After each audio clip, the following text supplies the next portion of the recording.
Hi there, everyone. Welcome to what is now our sixth SAT prep class. It's me, Hansad, as usual, and today we are going to pick up from where we left off with some more math, and we're going to try and finish math today. We probably won't because there's still a lot of content, and we will likely spend the next session doing math as well. And after the next session, you guys will be learning with Mr. Chris. So, this session and next session, they'll be our last sessions together. So let's make them count, okay? Okay, let me open everything up. Yes. Okay. So this was the last slide we picked up from, and this problem is probably going to be new to a couple of you. So, okay, the question is asking, if t is the solution of the given equation and t is greater than 0, what is the value of t? I just want to say about the greater than 0 thing, sometimes in questions they'll just put that there, and you don't have to worry about it too much at the beginning. You only have to worry about it when you're actually starting to find the value of t. So for now, let's just try and solve it. The problem with this equation above is that t is only on the denominator in this entire equation, which is bad because it makes it nearly impossible to solve for t normally. What we need to do is move the t upwards. But how do we do that? Well, what we're going to do is we are going to multiply the entire equation by the denominators of each term. And it's important that you need to multiply the entire equation by every single denominator, even the ones that don't have a denominator with the variable in question. Even the 4 you have to include. So let's write that out. We're going to multiply the entire equation by t plus 1, t plus 3, and 4, simply. Now, what this is going to do is that it's going to make sure that every single term cancels out in some way to where there is no denominator. For example, the first equation, or at least the first part of the equation, 3 times t plus 1. If we multiply it by the long term that we just made, then the t plus 1 on the denominator will cancel out, and this t plus 1 will cancel out, leaving just these two. So the term on the left side will result in 3 times t plus 3 times 4. Now we're going to do the same thing for the right side. So I'm not going to write out the entire thing because that would take up too much space. But all you need to know is that for the second term over here, there's a t plus 3, right? So that means that the t plus 3 over here would cancel out.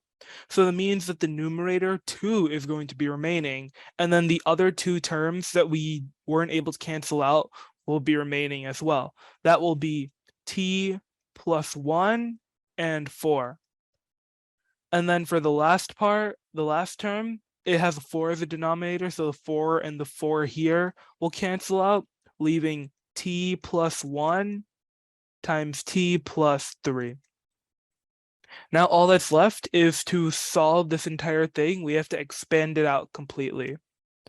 So I'm just going to be doing it quick. So the first term, we have 3 and then 4. 3 times 4 is 12, and then 12 times t plus 3, that is going to give us 12t plus 36, which is equal to, okay, 2 times 4 is 8, and then 8 times t plus 1, that is going to give us 8t plus 8, and then we just do this, we FOIL it out. So t times 3 is going to be 3t, and then t plus times 1 is going to be t, so 3t plus t is going to be 4t plus 3. And now all we have to do is simplify this even further so that we get a 0 equals something type of equation. So t squared will go all the way to the left side of the right equation, as usual. We will subtract 12t from both sides. And 36 from both sides as well.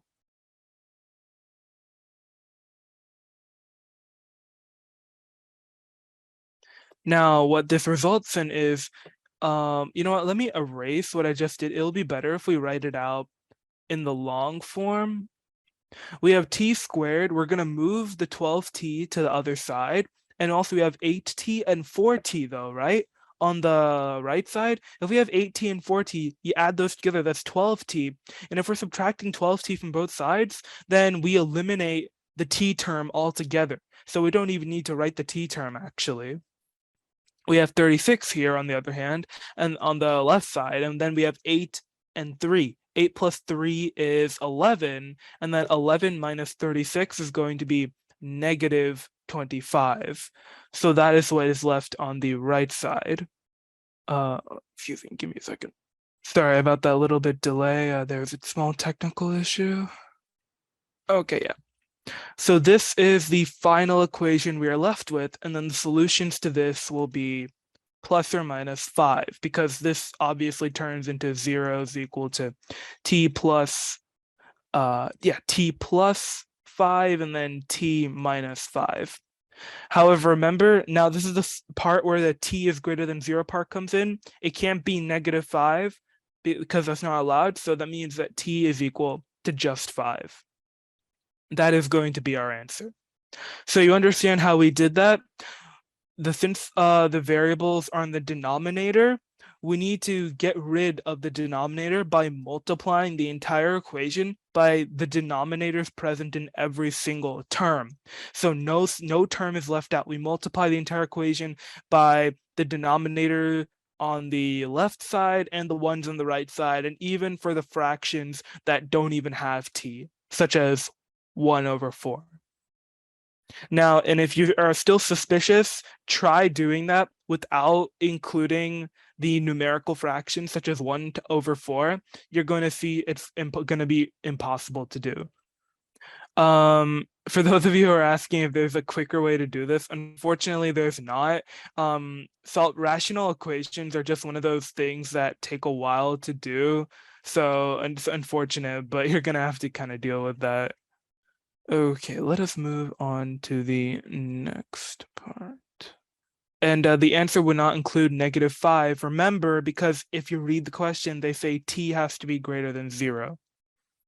Okay, next part, advanced systems of equations. So some of you might be thinking, what is so advanced about this? Well, yeah, there's nothing really advanced except for the fact that maybe the equations are simpler, or sorry, not simpler, but they're of different tiers. We have a linear equation and then we have a quadratic equation. Now, what we're going to do is there are two ways you could go about this. One, you could substitute them for each other, where you just say 2x plus 2 is equal to x squared plus 6x plus 5. You could do it this way and you'll solve it relatively quickly. That is a good way to do it.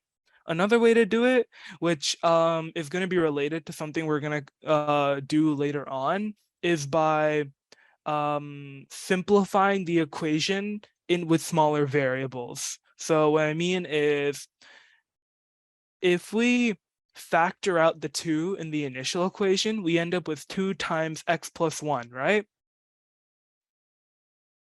And then the next equation, if we simplify that, we get x plus 1 times x plus 5. And this can actually help us simplify things, because if we set these equal to each other,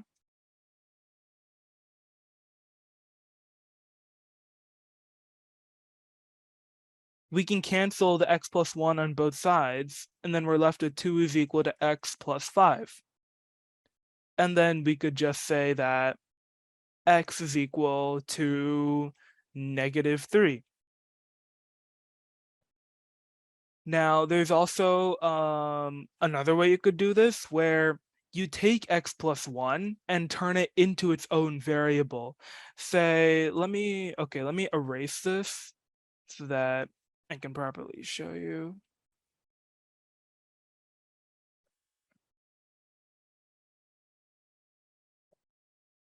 If we took x plus 1 and set it equal to a placeholder variable such as capital A, we could say, okay, y is equal to 2a, and then y is equal to a times x plus 5, you know? And then you could sort of solve the equation this way.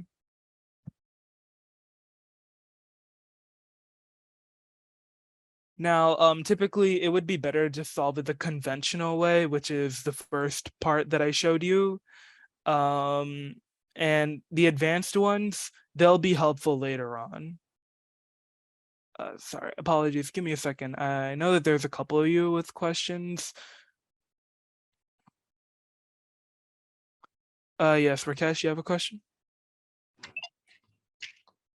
Hey, King Moa, are you pussy ass niggas? Like, I'm Okay, so that was a troll. I am very sorry about that. Rishi, you have a question? Can't x also be -1? Yes, x can also be -1, and that is typically what the first equation was going to give you, or at least the first method. The purpose of the second method I was showing you is that it's trying to get you think in terms of the bigger picture where you can factor out pieces of the equation, and that will be helpful later on. In fact, I'll show you how it's going to be helpful right now. Okay, thank you. No worries. Okay, so yeah, this is where it's going to be helpful. So they say, okay, if x comma y is a solution of the system of equations above and y is greater than 0, what is the value of y? So we have to solve this equation. Pretty simple, right? First, let's fix this top equation by moving the 3x to the other side. So that will be y is equal to -3x minus 3. And okay, this equation is kind of scary, right? You might be thinking, oh my God, do I have to factor this entire thing out? It's going to be so big. It's going to take up so much time. You don't have to do that because look here, y equals -3x minus 1 can be factored to y is equal to -3 times x plus 1. Do you notice there's an x plus 1 in this equation, and then there's an x plus 1 here, and then x plus 1 here? What if we took the x plus 1 and turned it into a placeholder variable? What if we treated the x plus 1 like it was a variable itself? It's going to simplify the entire equation. Watch. It's going to turn the first equation into this. Y is equal to -3a. That is way simpler, right? And for the second equation, it'll ridiculously simplify it to a squared minus 4a minus 6. Look at that. It's like a quadratic, like a normal quadratic equation, right? And then this one is like a normal linear equation that you don't have to even think about too much. So what we can do is we have these two new equations, right? Don't forget, they are still technically the same thing as their, let me use a different color. They are still technically the same thing as their equations that they're derived from. It's just we're using different variables that we created ourselves to make it easier.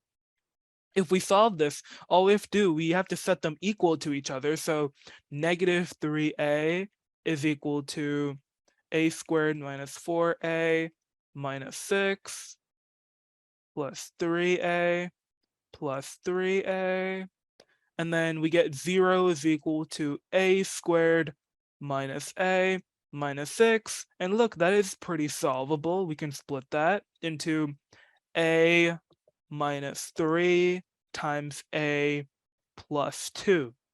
And then if we solve this, we get the solution a is equal to -2 and 3. Now, we're not done yet because A is a modified version of X. So now we need to take the A solutions and plug them into the X plus 1. So we said that X plus 1 is equal to A, right? So if A is equal to -2, then we have to set it equal like that. X plus 1 is equal to -2. What is the actual X solution? It is going to be X is equal to -3.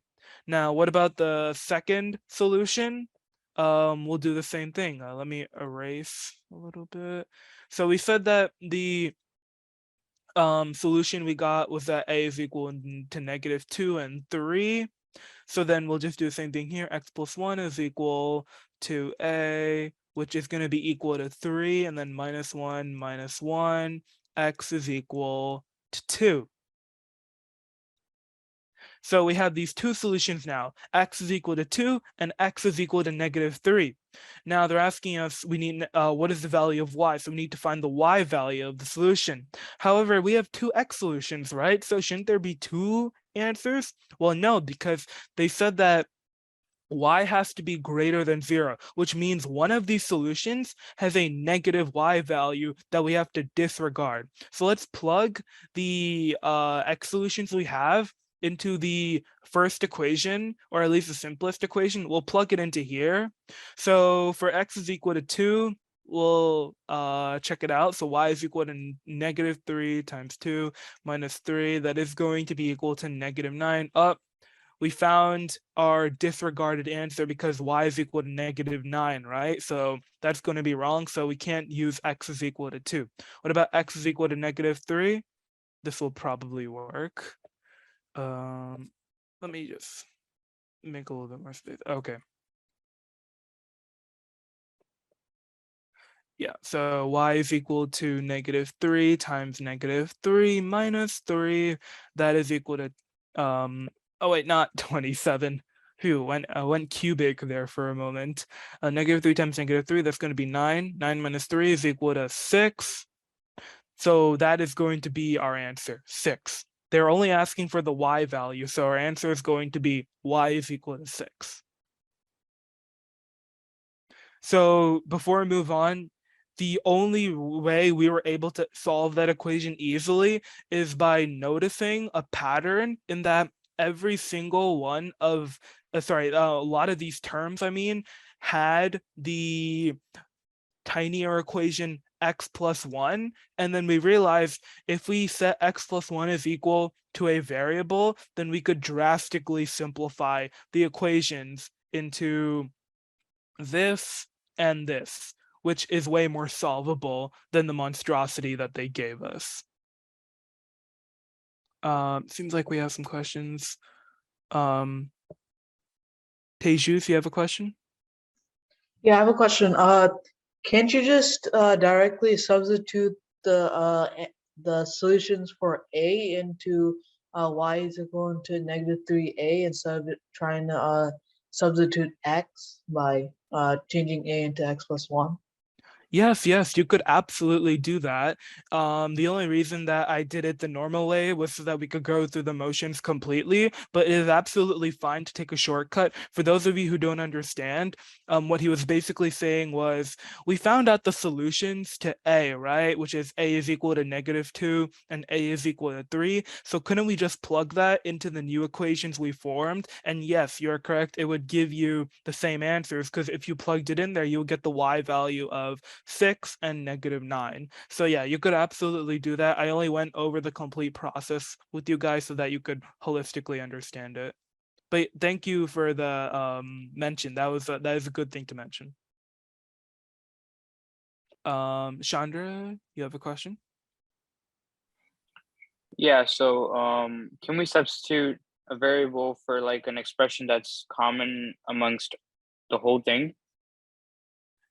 Yeah, you can do that if it'll make it easier to understand. Like you have to sort of notice the pattern and think in your head, sort of imagine, would this equation be better if I replaced it? That'll like come with practice. But yeah, if you see like a common pattern, or if you see a common equation popping up throughout your equation itself, like an equation within the equation, and it's popping up everywhere, then you can replace that with the variable and make it easier for yourself. That's kind of what the point of this whole exercise was. Yes. Okay. Yeah. Thank you. No worries. Wow, my pronunciation is kind of off today. No worries. Okay. So let us move on. Here is some practice that I made for you guys. I'm going to give you guys 2 minutes to do this starting now. All right, everybody, 2 minutes are up. So let's come back and check out this question. There is a little bit of a tricky bit in the first part of the second equation where it says 6x plus 2 instead of 3x plus 1. Hopefully, you guys should have noticed that the recurring equation in this case, or the pattern equation, would be 3x plus 1.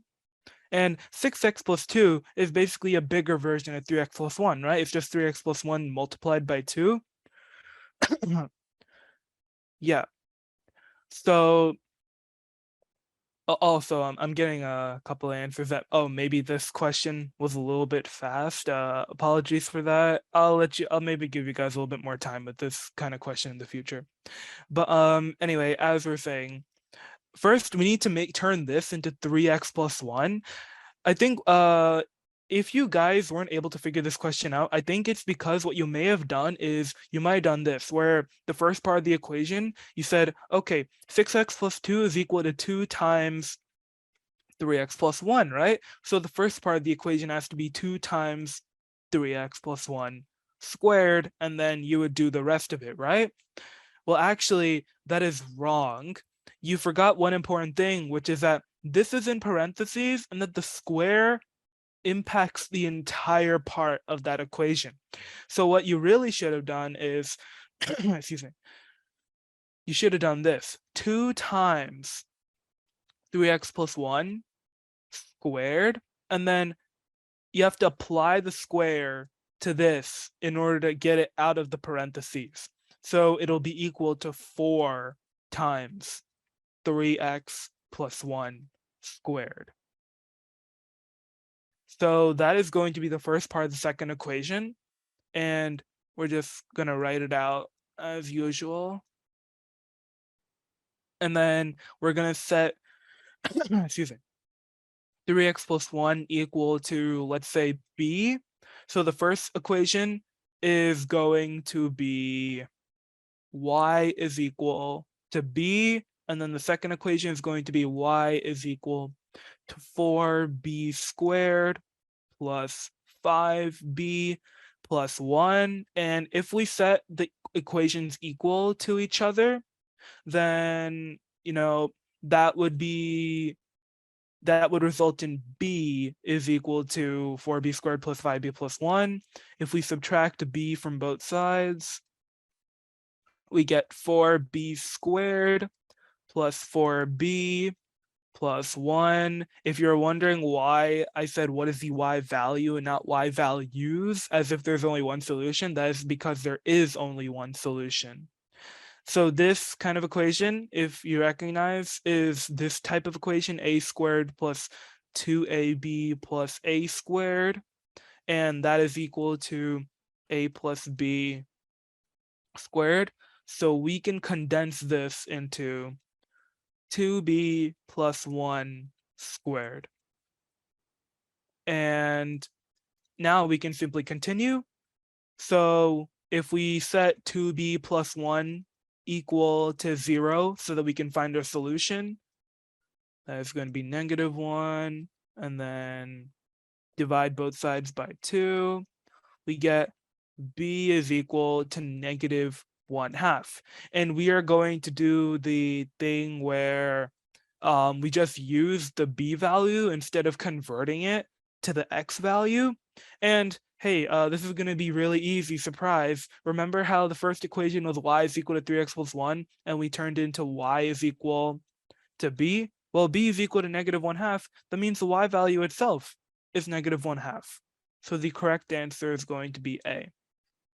Okay, now we are going to move on to representations of functions. This is a graphical thing. So there's three things you need to know about linear graphs, and that is some terminology. So most of you guys should know this. The intercept is where the function intersects the axis, or the y-axis, any axis pretty much. So in this case, the intercept for the equation down below would be over here. And intercepts can also refer to when lines intercept each other.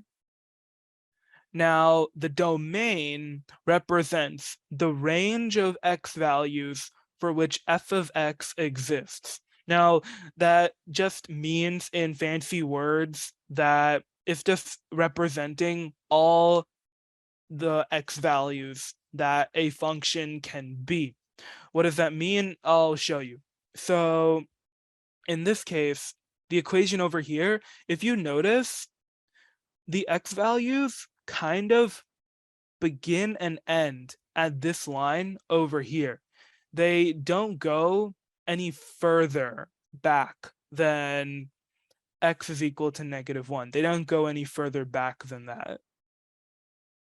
So that means that the x values stop at -1, and that the domain, well, it doesn't touch -1, but it begins at -1. By the way, also, I just want to tell you that the notation here is slightly wrong. It should be like this.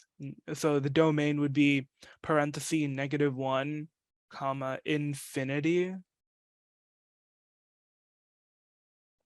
And then, oh wait, no, yeah, infinity. And then the range should be 0, comma, infinity. I'll explain what the parentheses and brackets mean. The range is just the range of y values for which the function exists, which is the same thing as the domain, but the y version. As you can see, the range would be equal to 0 and then all values above 0. And we're including 0 this time because clearly we can see that the graph touches 0. Whereas for the domain, it doesn't exactly touch 0. So need to erase something a little bit. Yeah. Now there's a little bit something important you need to know about notation, which is that yeah, someone in the chat already said it, but there's a difference between the parentheses and brackets. Parentheses mean that you're approaching, but you're not touching the number. So that is why we put the, oh wait, maybe I did that wrong. No, it should be,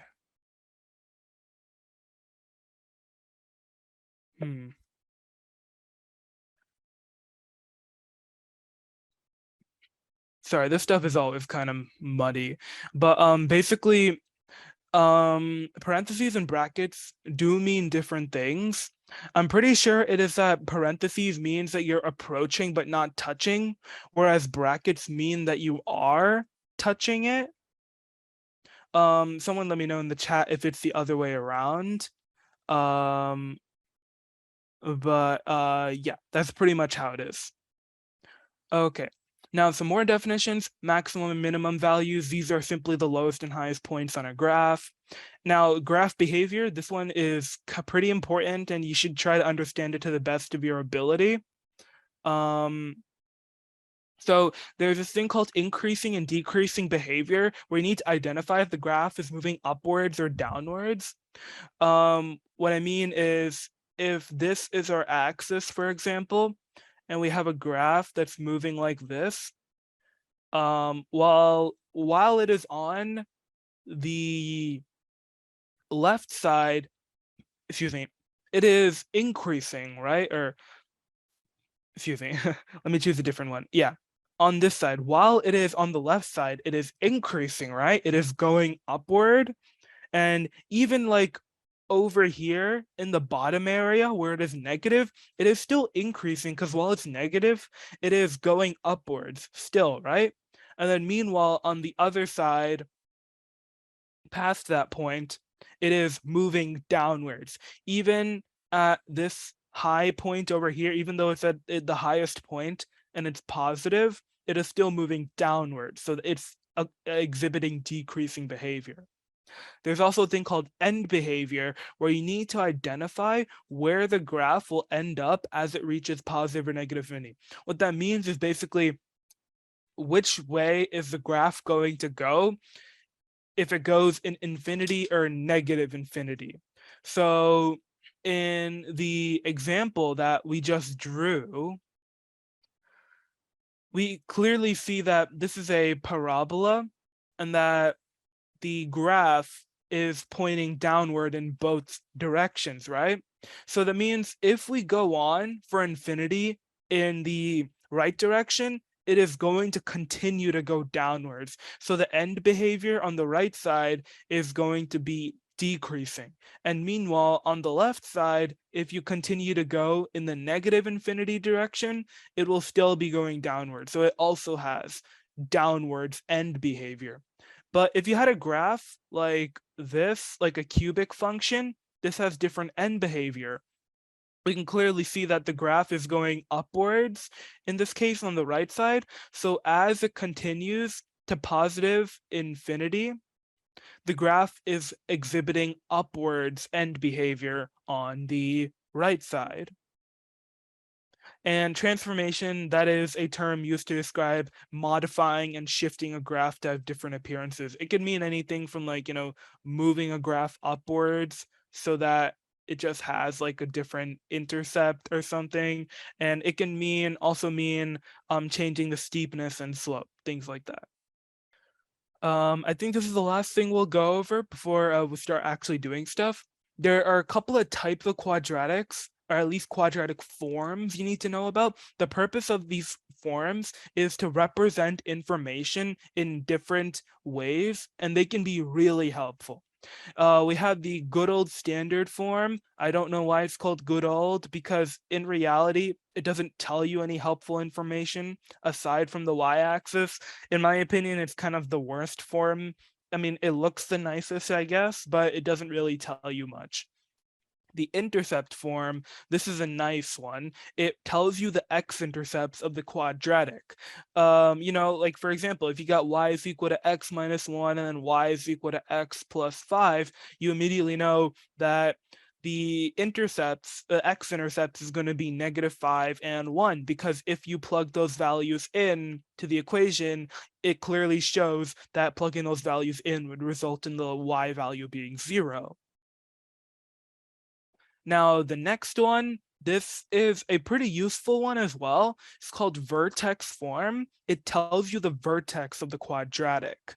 So the x minus h, it tells you the x value of the quadratic, the x value of the vertex, and the k tells you the y value of the vertex. So I'll show you what that means. So you see all these equations down here. Believe it or not, every single one of these equations is the same exact equation, just in different forms. This is standard form. This is intercept form, where it tells you that the y-intercept, the x-intercepts are x is equal to 1 and 3.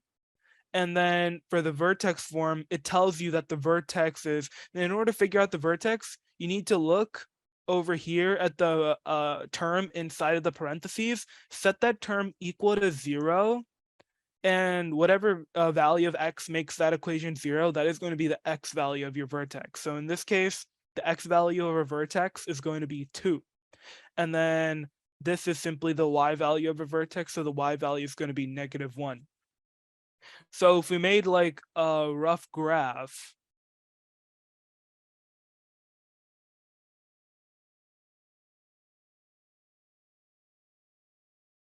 we could say, okay, with these two forms, the intercept and vertex form, we know that the intercepts are at 1 and 3, and we know that the vertex is at 2, -1.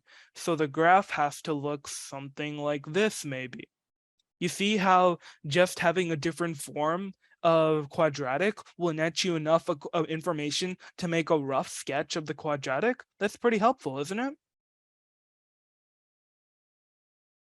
Oh, okay. So now we're going to continue on and take a look at questions that actually ask you to apply this. So the graph of which of the following functions in the xy plane has x-intercepts at -4 and 5. So they're simply asking you which of the following functions is going to have an x-intercept at -4 and 5. And you could use your knowledge of quadratic forms to figure this question out really easily. Now, C and D, you can sort of actually guess that it won't be C and D because they give this equation to you in vertex form. In vertex form, if you look at it just like that without expanding the equation, then it is impossible to figure out the x-intercepts from the vertex form alone without doing any extra work. So in the back of your head, you should be thinking it's probably either A or B, since they give it to us in vertex form. Sorry, they give it to us in intercept form, which will help us actually find the x-intercepts. And remember, the x values have to make it so that the inner terms will be set to 0. So in this case, if we plug -4 into this equation, -4 plus 4 is going to be 0, right? And then 5 minus 5 is going to be 0. A is going to be the correct answer. Now, here is, let me just look forward a little bit. Okay. Now here we have to interpret a graph. Let's read the question. The function f of x is equal to x to the power of 4 minus 2.4x squared, and it is graphed in the xy plane where y is equal to f of x as shown above. If k is a constant such that f of x equals k has 4 solutions, which of the following could be the value of k? Now, that is some complicated jargon that might make you wonder what the heck the question is actually asking. First of all, they say, if k is a constant, what is a constant? A constant is just a number, an integer that cannot be changed, right? So it just means if k is just any number, okay, no variables, and such that the equation f of x is equal to k. So what they're saying is, if you have an equation where f of x is equal to k, which is a number in this case, that means it's going to be a straight line, right? Because y is equal to any number is just going to be a straight horizontal line. They say that the equation f of x has 4 solutions. Now, how do you get a solution? You get a solution by getting intercepts, right? So that's 1 solution, that's 2 solutions. They're saying there are 4 solutions. So what could be the value of k? What could be the number of the equation on the graph to where we can intercept the quadratic there 4 times? Let's take a look at it. I'll show you. So let's say if we put the line, say, real high up, let's say that we made k equal to 6, then the line would be up there, right? And there's 1 solution, 2 solutions. That's only 2 solutions. We need 4 solutions. Now, however, what if we put it down here? I'm gonna try my best to draw it between there. I'm gonna use the line tool. Yeah, okay. What if we drew the line like this, where it is hitting it is hitting the graph multiple times. It is hitting the graph here, it's hitting the graph here, it's hitting the graph here, and it's hitting the graph there. That is one of the areas on the graph where if you draw a horizontal line straight through, it's going to hit the graph 4 times. Now, which of the options A through D is going to give us the numerical value such that the horizontal line would be a line that hits it 4 times? If you notice, the range is somewhere like around here. It's like a little bit, it's between 0 and not exactly -2. It's a little bit higher than -2, but it's definitely below -1, right? So if we selected -1, it would hit the line. Sorry, the line would hit the graph 4 times, right? So that means C would be the correct answer. Now, these are a couple of thought problems, and the SAT does like to include at least a couple of these. I'm gonna give you guys 3 minutes to solve these starting now. All right, everybody, 3 minutes are up, so hopefully that was enough time for you guys to figure these 2 questions out. So these aren't really math-based, or at least the first one's not that much math-based, the second one's a little bit. Okay, the first question is saying there's a reservoir and a function gives the water level, which is f of n, to the nearest whole percent of capacity on the nth day of 2016. So how do you interpret f of 37 is equal to 70%? So they say that the water level is f of n to the nearest whole percent of capacity. What they're basically saying is that f of n is representative of the percentage of water that has filled the capacity.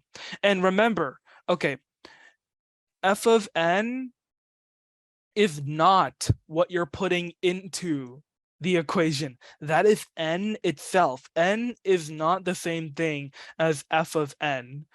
Think of f of n as y, okay? Like there are different variables all together, okay? So basically what we're trying to say is that f of n is equal to 70, okay? So 70 is what f of n is, and then 37 is what n is. And if f of n represents the percentage of capacity for a water level, and f of n is equal to 70, that means that we have to say that the reservoir was at 70% capacity. So that means it can't be D and it can't be A.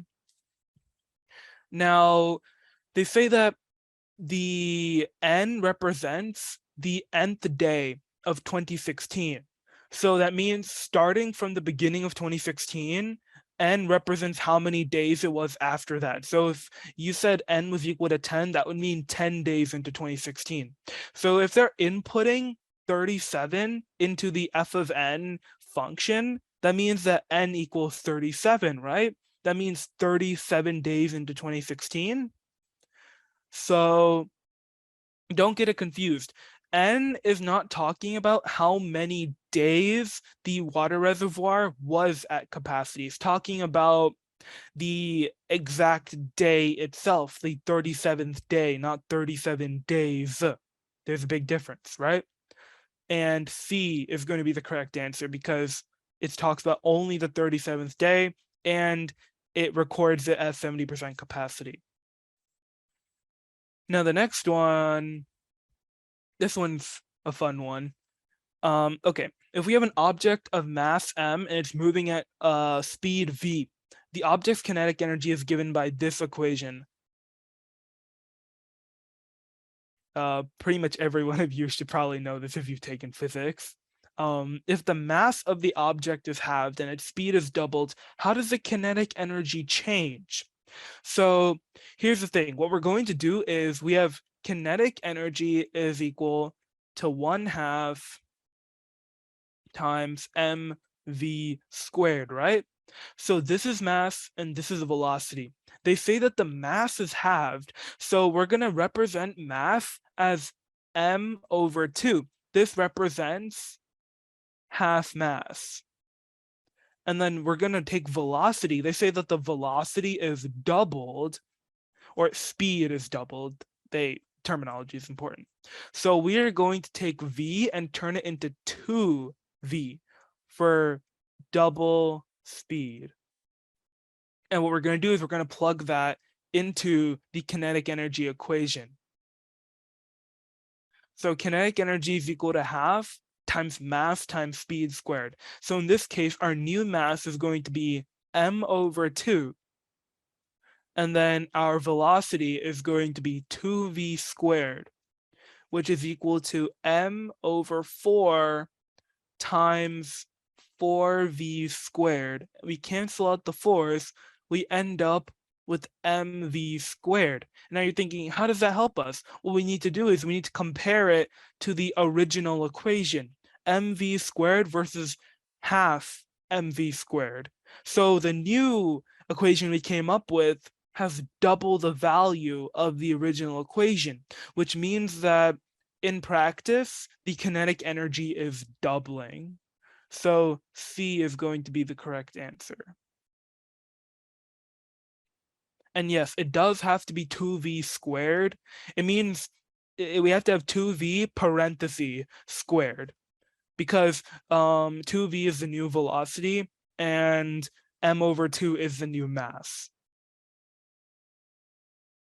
I got a good question from some of you, which is, in the previous question, why was the answer not B instead of C? The reason that the answer was not B is because the line, if you said f of x is equal to 0, that would be the x-axis simply, right? That would be, okay, time to get the line drawer tool out. That would simply be the x-axis right there, right? If you notice, the x-axis only touches the graph 3 times, not 4 times. It touches it once there, touches it once there, and it touches it once there. This is one of the rare cases where it is only touching it 3 times. It is barely scratching the top of the center of the graph.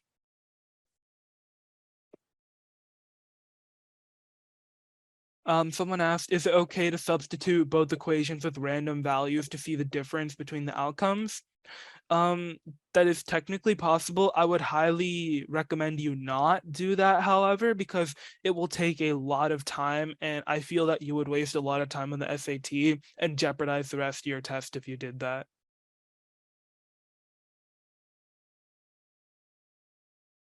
Okay.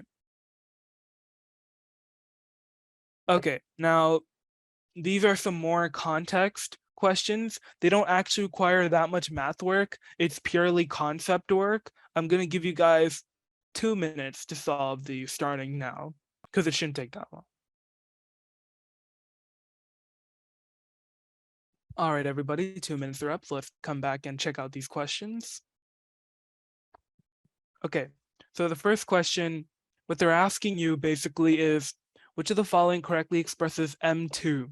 So they want you to do basically is isolate M2 and put it on one side of the equation so that you get an equation where if you knew M1, R1, and R2, you could solve for M2. So how do we do this? We need to get rid of that square root thing. So what we're going to do is we are going to square both sides.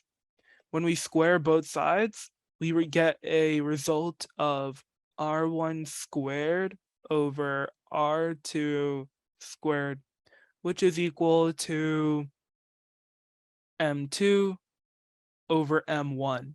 And then this is pretty simple, honestly. We just multiply both sides by M1. I don't have space on the left side, but you can kind of imagine, right? And then we end up with M2 is equal to M1 times the quantity of R1 squared over R2 squared.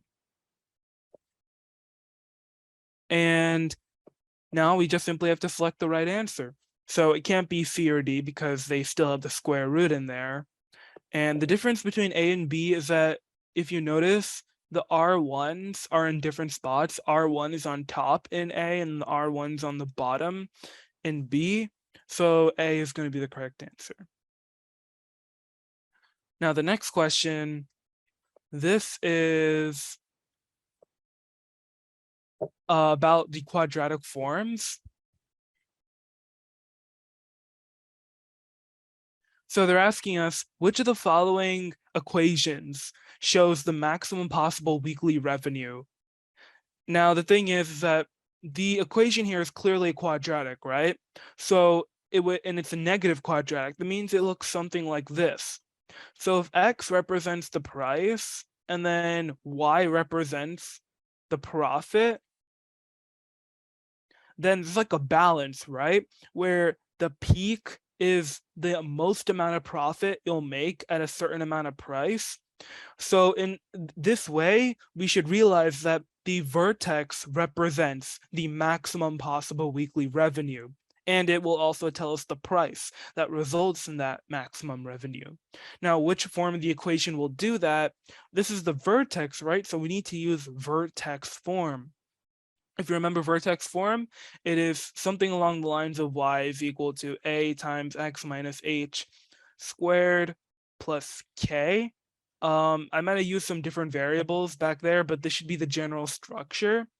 And the only one here that follows that format to a T will be D. So D is the correct answer. Shreya, you have a question? Oh, sorry, my hand. I forgot to lower my hand. Oh, okay, no worries. Okay, now, so before we move on, just give me a second. I'm gonna turn the lighting on in my room. All right, everyone, I'm back. So yay, we are getting into geometry. I know some of you might probably be groaning at that from PTSD of taking geometry, but don't worry, we'll try and make it a little bit nicer. So, okay, there are geometric postulates that you guys need to know. And for those of you who don't know, a postulate is basically a geometric rule that you need to know. And the postulate is always true in every single geometric circumstance. Parallel lines have a lot of postulates. So here are the three ones that will be helpful.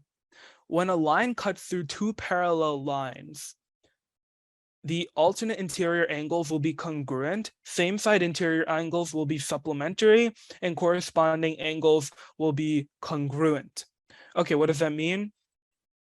Okay, so in this case, our parallel lines are these two lines over here. Sometimes on the test, they'll use these straight line marks to represent that two lines are parallel to each other. And if they have the same amount of marks, that means that they are parallel. In test notation, if you have two lines that kind of look parallel, but one of them has a single mark, the other one has two marks, that means that they are not parallel, okay? Trust the mark over the visual look of the two parallel lines. So yeah, those are our two parallel lines and alternate interior angles. So these angles are formed when a random line cuts through two parallel lines and alternate interior. So interior means they are inside. So for example, these angles over here, 3, 4, 6, and 5 are interior angles, okay?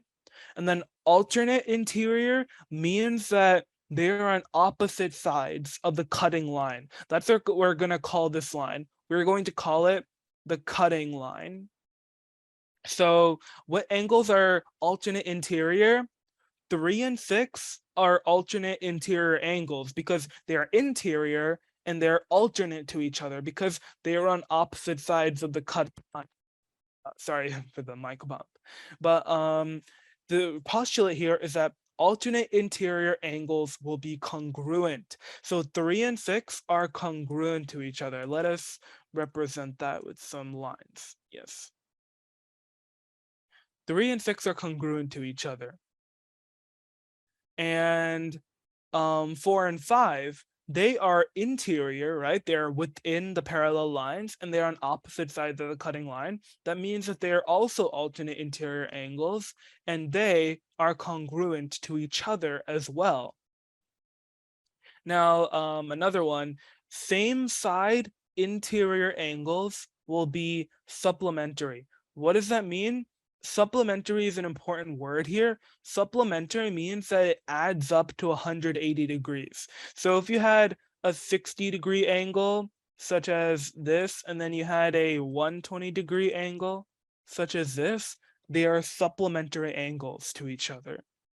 So same side interior angles will be supplementary. So in this case, that would be referring to something like 3 and 4.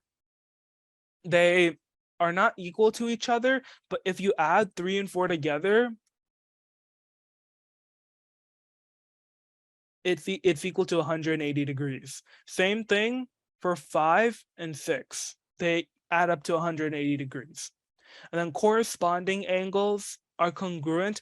Corresponding angles are angles that kind of match up with each other on different parallel lines. What that means is,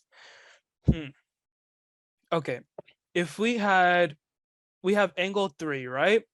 And it is an angle that is on the sort of bottom right, sorry, no, the bottom left of the graph, right? At least in its area. Then we have angle 7, which is also in the bottom left, right? These two angles are congruent to each other. That is what corresponding angles mean. That means that they're angles that are related to each other because they are in the same region, which in this case is bottom right, relative to the cutting line. For example, 6 and 2 are also corresponding angles, and 8 and 4 are also corresponding, and then 5 and 1, they're corresponding. You kind of get the idea. Another important thing is that opposite angles are congruent. What does that mean? It just means angles that are opposite to each other and they were formed from the same line. So take angles 3 and 2. They are congruent to each other. Why? Because first of all, they're opposite to each other directly. 180 degrees is kind of obvious. And they were made from the same two lines. They were made from this line and they were made from this line. You can't have an angle such as this and then this and say, oh, well, they're opposite to each other, right? So that means that they're congruent. No, they're not opposite to each other. You can't say that because the same lines didn't make them, because you have one line here, you have one line there, you have another line here. It's like obvious, different lines made up those angles.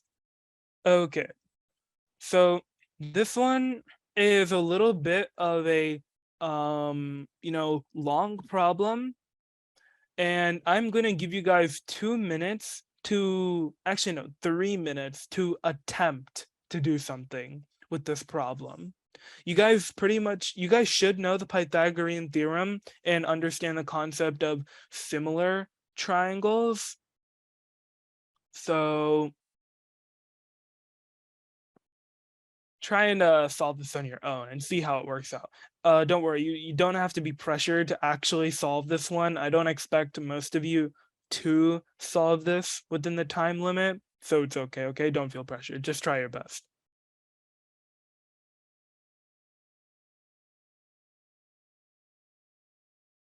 All right, everybody, 3 minutes are up. So let's come back and check out this question.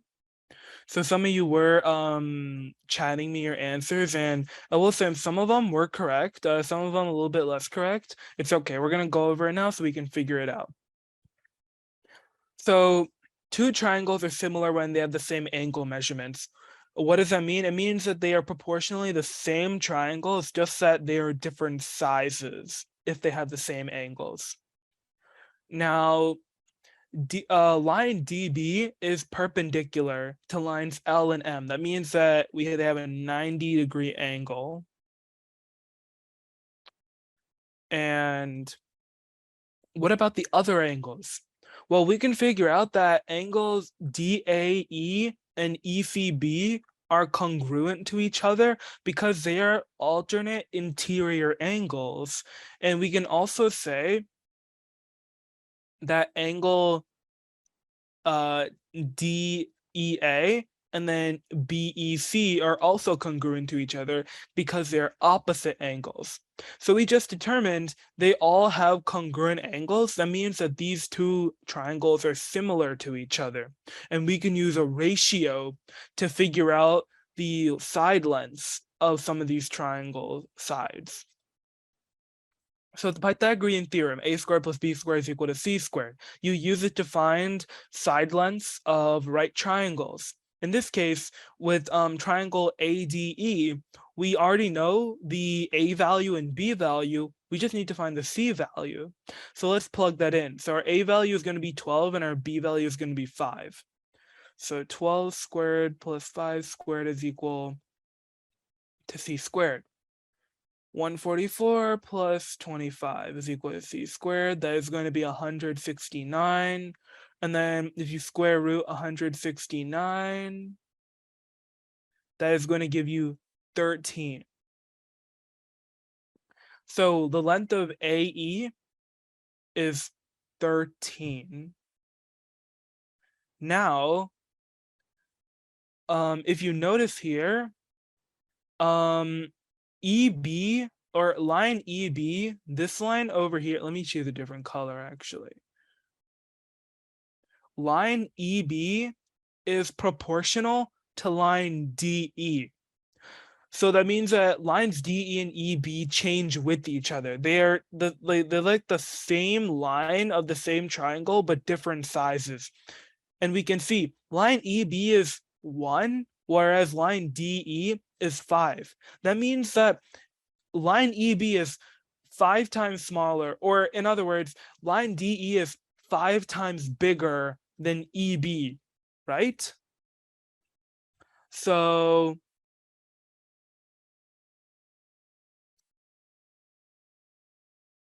if EB is 5 times smaller, then we can figure out the length of BC, right?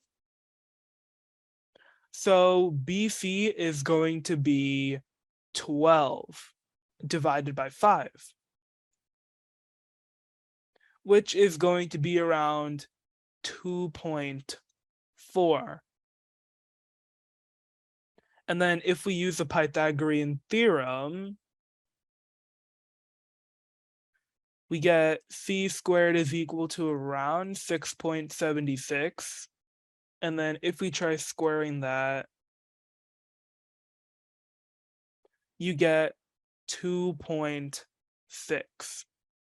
So then 13 plus 2.6, so EC is 2.6, and we have to do 13 plus 2.6 to get the length of AC. The final answer is going to be 15.6. Another easier way you could have done this is that we already know the length of AE and EC corresponds to length AE. So we could have just done 13 divided by 5 and we would have gotten 2.6. I know this question was a little bit complicated, but don't worry, if you need to go over it, the video will be posted online. Actually, all the previous sessions have now had their videos posted, so you guys can go and watch those if you feel the need to. Okay, isosceles triangles. So this is another important thing. Isosceles triangles are basically triangles with 2 congruent sides and then 1 non-congruent side. And they're pretty easy to recognize and they are important. So in the figure above, it's a regular polygon and they have 9 sides that have been divided into 9 isosceles triangles. What is the value of x? They're asking us to find the value of this angle. Here's the thing. The center of this polygon is a circle, right? Like you can imagine it as like going 360 degrees, right? So if we had 360 degrees and there are 9 triangles on the inside, then the top angle, or at least the inner angles, have to be 360 divided by 9 in terms of degree value. So that means 360 divided by 9, that is 40, right? So the inner angles are going to have a length of 40 or angle size of 40. So if we know that the inner angle length is 40, and we know that these two angles are congruent to each other, we also should know that the total degree count for a triangle is 180 degrees.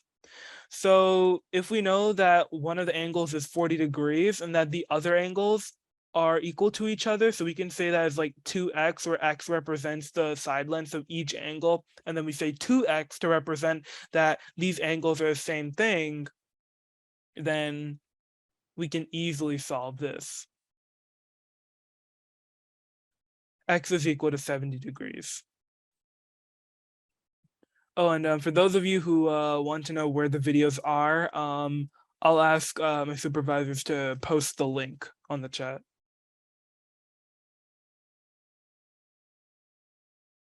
Okay, and another thing that we need to know is about special triangles.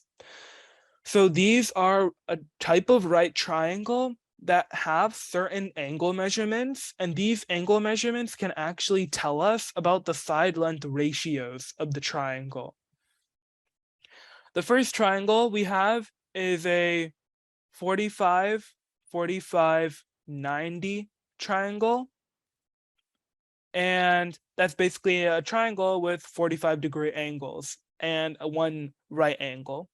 And the side lengths are going to have the proportion 1, 1, square root of 2, or root 2. What this means is for every 1 unit of length, the 45-degree sides are, the 90-degree side is going to be root 2 times bigger. So for example, if we had a 45, 45, 90 triangle, just pretend like, it's perfect, okay? The 45, 90 triangle. And then the side lengths of that were 2 and 2 for the 45-degree sides. Then the side length for the longest side, or the side that corresponds to the 90-degree angle, is going to be 2 root 2. The next triangle is going to be a 30, 60, 90 triangle, which has a different ratio. And you need to think about this in terms of like angles to side. It might be common sense, but the angle that corresponds to the shortest side, or the side that corresponds to the smallest angle, is going to be the smallest side.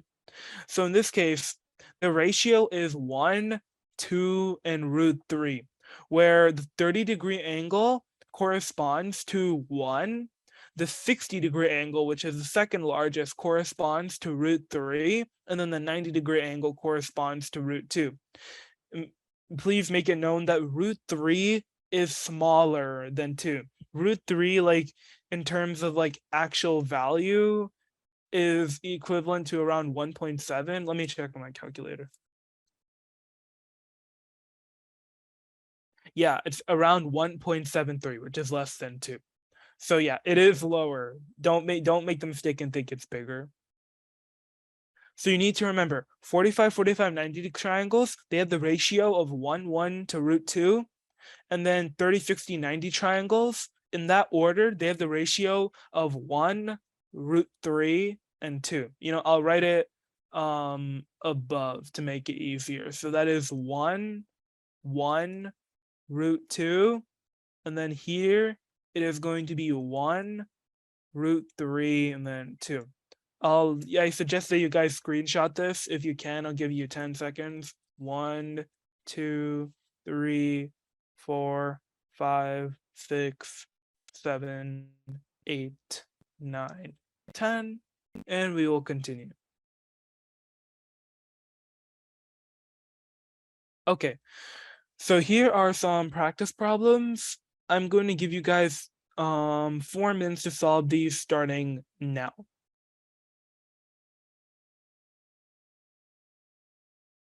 All right, everybody, 4 minutes are up, so let's come back and check out these answers. So the first triangle, this one's a 45, 45, 90 triangle. and we need to find the measurement of side A. So remember the ratio 1 root 2, so it's 1, 1, root 2. So if the 45-degree side is a length of 3, then A simply is going to be 3 root 2 in length. Now what about the next one? Okay, it's a 30, 60, 90 triangle. We need to find this side. So the thing is that we know the 60-degree side, which is 3. And we know that the x side, or at least the small side, has a ratio of 1. And then the larger side, or the side we call the hypotenuse. That is some new vocabulary for you guys. Hypotenuse is the side that corresponds to the 90-degree angle. The hypotenuse has a ratio value of 2, and then the 60-degree angle has a ratio value of 3. So what we need to do in this case is we need to divide the 60-degree angle value by root 3 in order to find the value of x.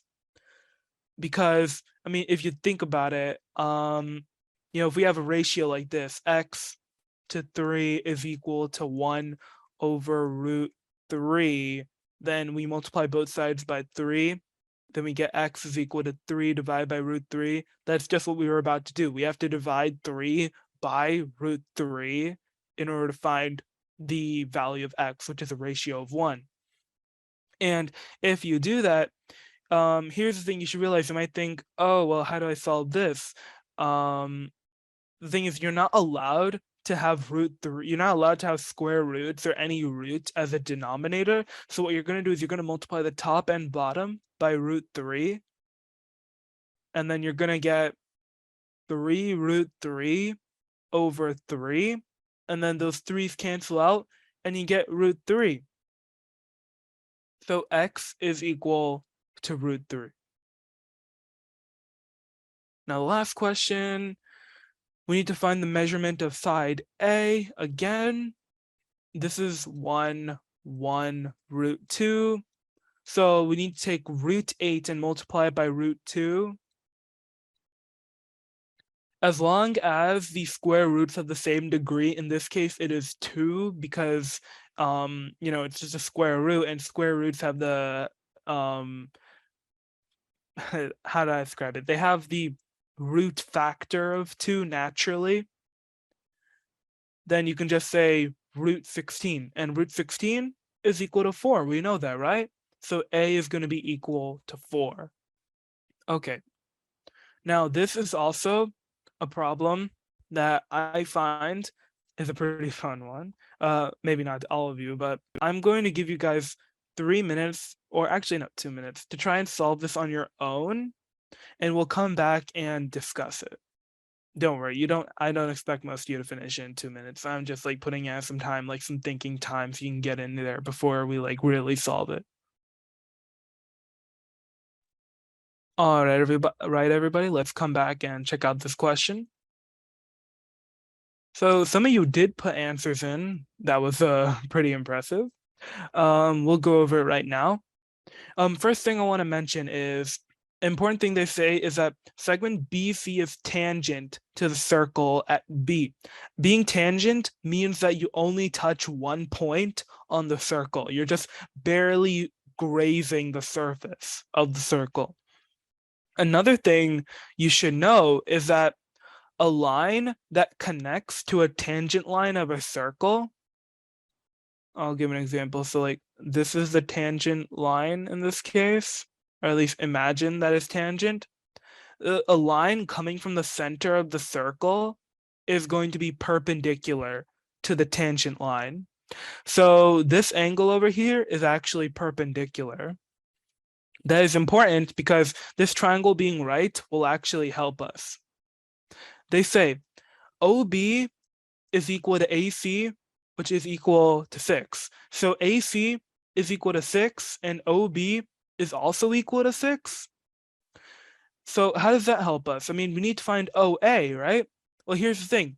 OB is a radius value, right? It goes from the center to the outside. Well, here's another thing. OA is also radius value. They basically told us OB is equal to 6 and OB is the radius. So that means, so if OA is also a radius, that means that OA is also equal to 6. That means that the whole side length of OC is going to be 12. And do you notice something? This is a special triangle. You know, it's just kind of like a small thing, but actually no, it's not a small thing. It is very important because we notice it's a 12 and a 6, right? And this ratio corresponds to the 30, 60, 90 ratio of 1, root 3, and 2. In this case, let me erase it so it's easier for us to see. Okay, yeah. 6, 6, 6, and then 12 in total. This is a 2, and then this is a 1 in terms of the ratio. So that means this is a 30-degree angle. This is a 60-degree angle. And then BC, we know that this is root 3 in terms of its ratio, right? So the area of the shaded region, we need to find the area, right? So we need to find base times height. So the base is going to be 6 root 3 because this is the 1 ratio on the smaller side. And then we have to multiply 1 by root 3 ratio wise to find BC. So BC is going to have a side length of 6 root 3. So we have base and height. So if we do the simple triangle formula, which is half times the base, which is 6 root 3, times the height, which is 6, we will get 18 root 3. That is the size of the entire triangle.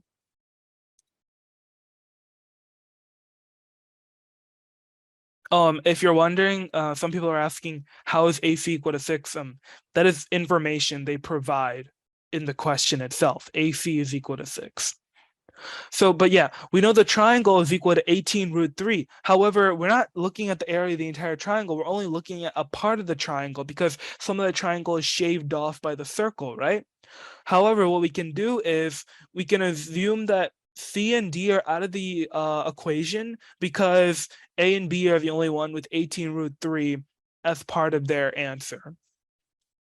So we need to find the area of that small piece of circle that is shaving off the triangle. But how do we find that? Well, here's the thing. We know the radius of the circle, right? And what is the area of a circle? Area of a circle is pi r squared. So the area of the entire circle is what? We know that the radius is 6, remember? We figured that out. So the area of the circle is going to be 36 pi.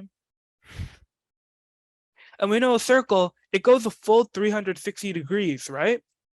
And the inner angle of this small piece over here is 60 degrees. So 60 degrees of 360 degrees, that is 1/6.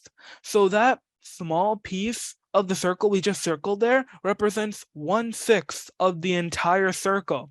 We figured that out because the inner angle of that small piece of circle is 60 degrees, and 60 degrees is 1/6 of an entire circle, or a full circle's revolution, which is 360 degrees, right? So we just do 36 pi, which is the whole area of the circle, times 1/6, and we get 6 pi. So that is the area of our small piece, and we are subtracting that from the original value of our triangle because we are taking it away from the total area, right? And what are we left with?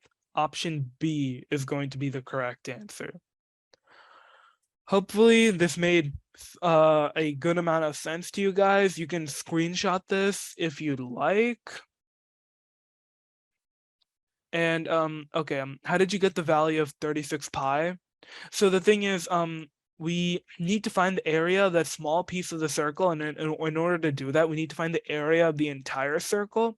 And the area of a circle, the formula is A is equal to pi r squared, where r is the radius, and we know that the radius is 6, remember, because they say that OB is equal to 6, and OB over here is a radial, it represents a radius over there. So that's how we know the radius. And then, pi r squared, we find that the radius is 36 pi. Okay, this is a problem that we don't need to worry about too much, so we'll just be skipping that for now. That is like an old SAT thing. Okay, so here is a quiz. I'm gonna give you guys a whopping 5 minutes to finish this. Although it may not feel whopping for some of these questions. And yeah, for those of you asking for the recording, I promise we'll put the link in the WhatsApp group. We just uploaded them yesterday, so we'll give them out to you guys ASAP. Okay, so since it seems like most of you guys are not done yet, I will give you, let's say, 2 more minutes. All right, most of you guys should be done by now. I don't want to spend too much time because, well, we only have 12 minutes left. Okay. So yeah, okay. First question is honestly pretty simple. Find the measure of the value of x. We have a hexagon. There are 6 equilateral triangles. Here's a dead giveaway. It says equilateral, right? Do you know what equilateral means? It means all the triangles have the same side. Sorry, every single side of a triangle has the same side length. And that means every single angle has the same length itself. And if the total angle measurement is 180, then 180 divided by 3 is going to be 60 degrees. So x is going to be 60. Okay. Now the next question. In the figure above, point B lies on line AD. What is the value of 3x? So we need to find x first of all. And here's the thing. They say line CB is perpendicular to line AD. If it's perpendicular on one side, that means it's perpendicular on the other side. And we have all these angle measurements that are in variable terms. All we have to do is add all these up and set it equal to 60, and we'll find the value. So x plus 2x is equal to 5x. 5x is equal to 90, then we get x is equal to, let us divide that. Yeah, okay. So x is equal to 18. And then 18, we have to find the value of 3x, not x. So we have to do 18 times 3, which is equal to 54. Make sure you read the question carefully and don't rush ahead to where you've found the important information, but the important information might not be the actual answer that you need.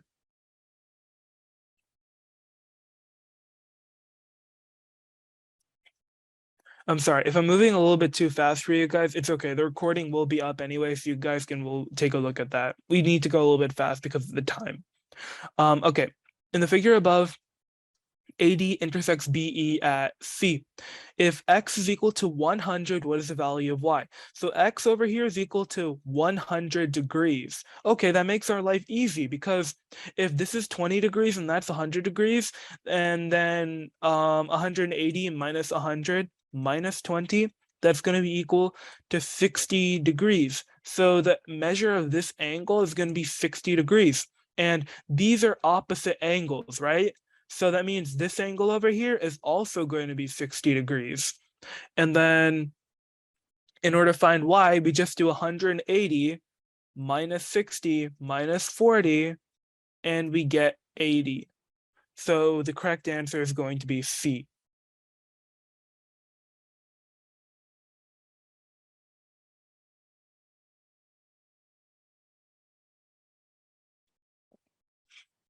Okay, These last two ones definitely required a little bit of good thought. So in the quadrilateral above, AD and BC are parallel to each other. That is actually important. And CD is equal to half of AB. So what that means is basically if CD is equal to 6, then AB is equal to 12, something like that. What is the measure of angle B? Now, here's the thing.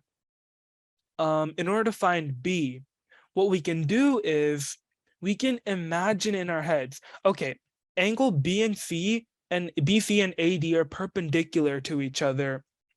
And what if we drew a line that is parallel to BC and AD at point B?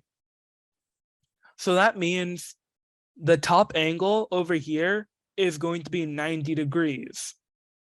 And that means that how also these two lines, the new line we created, has the same height as CD.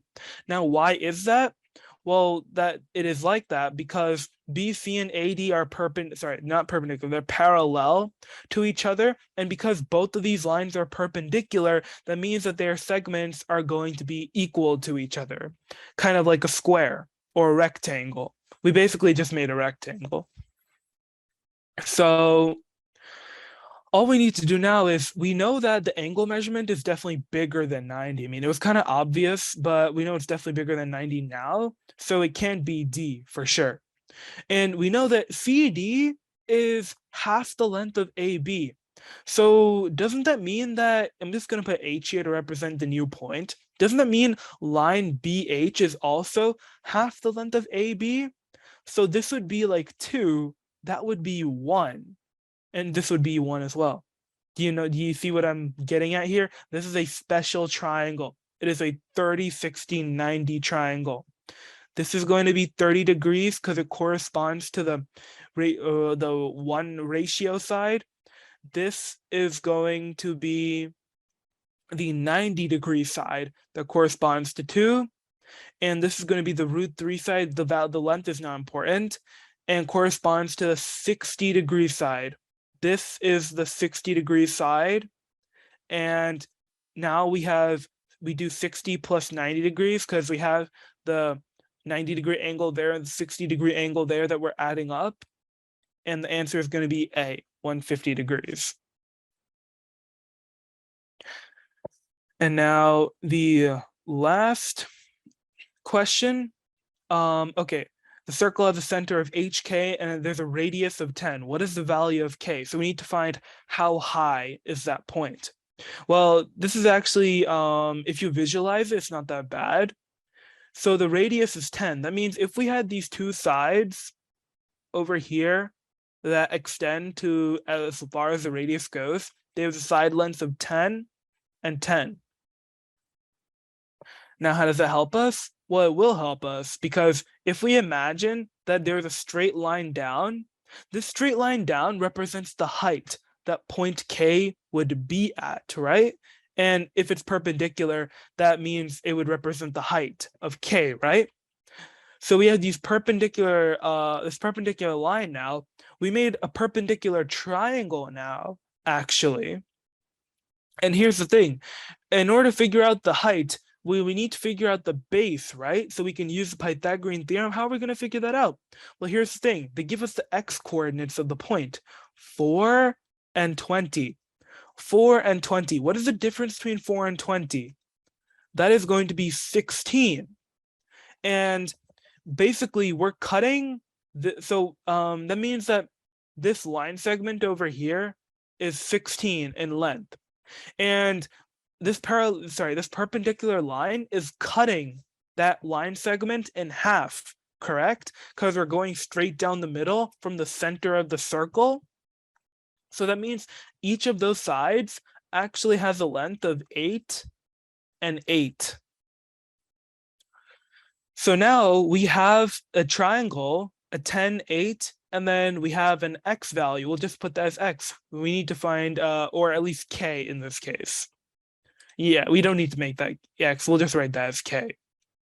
So we can use the Pythagorean theorem to figure this out.